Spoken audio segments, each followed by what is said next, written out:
Welcome back. We're discussing the state of fatherlessness in our city, in the community, around the nation. And we have Robin Wright King, president and founder of the Detroit Fathers and Families Coalition, and Roger McPhail, who leads the Fatherhood Initiative here for the city of Detroit at the Workforce Development. Now, the conference coming up April, I guess, for a father who is watching this program right now and perhaps doesn't have a connection with their kids and wants to, what would they get out of this event or this program that both of you are putting on? Sure. As I mentioned, it's a two-day conference. There are two really tracks, two audiences. One is for fathers, and the other track is for practitioners. For fathers, what we expect or would like fathers to walk away with from this conference is the idea, particularly for those fathers who are not currently connected with their children, some of the skills or strategies or thought processes in terms of how you get reconnected with your children. A lot of fathers, particularly in the father-daughter relationship, don't really understand how important they are to their daughters. We hear a lot about fathers in their role with their sons, but as it relates to daughters, fathers often think, well, you know, the sons are for me and the daughters are for her. But in that father... So there's a gender bias. There's a gender bias, yeah. Why do you think so? Why is that the case? Well, I think that that's just a paradigm that has been set in our society, and it's going to take, I think, some effort on our part, which is, again, part of what the conference is all about, to get fathers to understand, wow, I really do play an extremely important role in my children's lives, but also in the life of my daughter and my female child. For practitioners, what we would like for them to do is walk away with some additional skills and strategies that assist them to impart the appropriate information to fathers who are also looking to connect and reconnect with their children. Roger, aside from what Robin is doing here with this event, given where you are involved in, from a city perspective, do you see perhaps a concerted effort in the community to make this, you know, a top-notch issue that needs to be tackled? Do you see perhaps a willingness in the community? Is there an effort to really tackle this crisis? Every year that goes on, and I've been doing this for 12 years, this is the third fatherhood program that I have managed.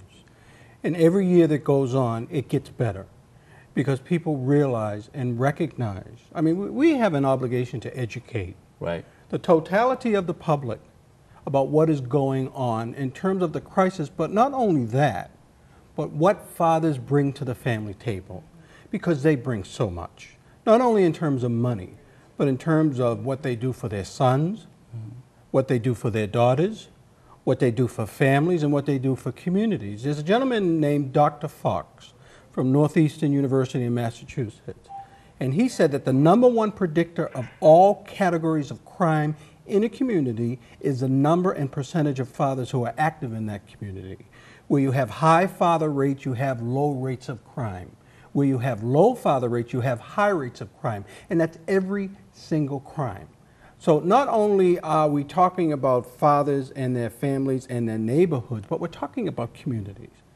It goes a long way towards stabilizing communities when you have good fathers involved. You know, go ahead. Binkley, if I can add something there, we all know that, you know, one of the things that help us as a community from an economic standpoint to gain and earn wealth is entrepreneurship. There's a gentleman by the name of Randall Pinkett who won the Donald Trump show. Yeah, he was the first African American to win. He wrote a book called Campus CEO. Right. And what I thought was very interesting and important about that book is a statement that he made in the book, and he essentially says the greatest predictor as to whether or not you will become an entrepreneur, again, creating an environment of wealth, is whether or not your father was an entrepreneur.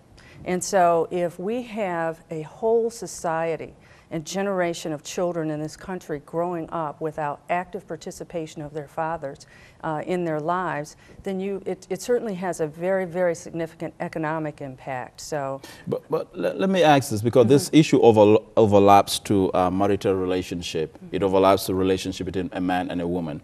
And at an age, or in an age where a lot of people, you hear the statement that perhaps, you know, women are choosing to go alone. I know we can have a whole discussion on that.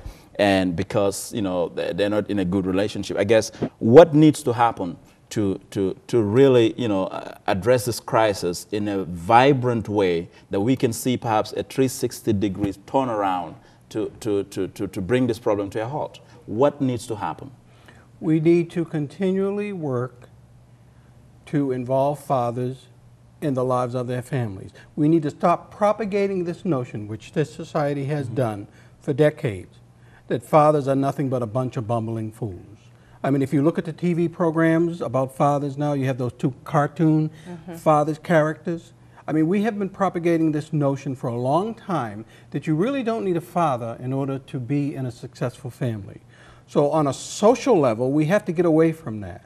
But on a grassroots level, all of us, no matter what level of leadership you're in, be it political, be it social, be it economic, be it humanistic, we have to focus in on fathers. We have to support them as caregivers, and we have to do a better job, because it's going to take a long time to do this. I mean, we have 3 generations right now in the city of Detroit that grew up without fathers.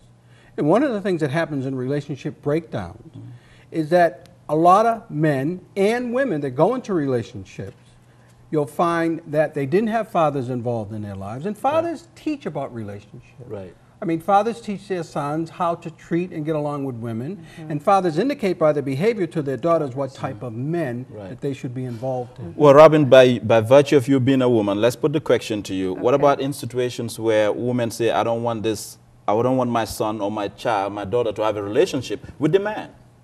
How do you address that? And the man feels abandoned and doesn't want to get involved because the woman, the mother, who has a stronger arm, perhaps by virtue of the law, decides that you're not entering here.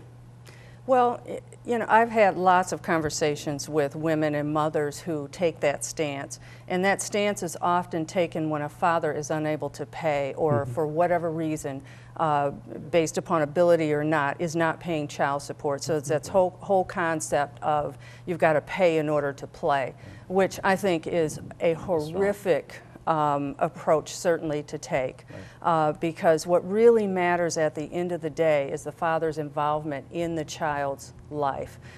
Certainly child support and the ability to provide economic support is extremely important, but to essentially say that if economic support doesn't exist, then there is no connection with the child is certainly very inappropriate and not healthy for the child. Thank you very much, Robin Wright King, President and founder of the Detroit Fathers and Families Coalition, and Raja McPhail, the man that heads the Fatherhood Initiative for the City of Detroit. Thank you all for coming in.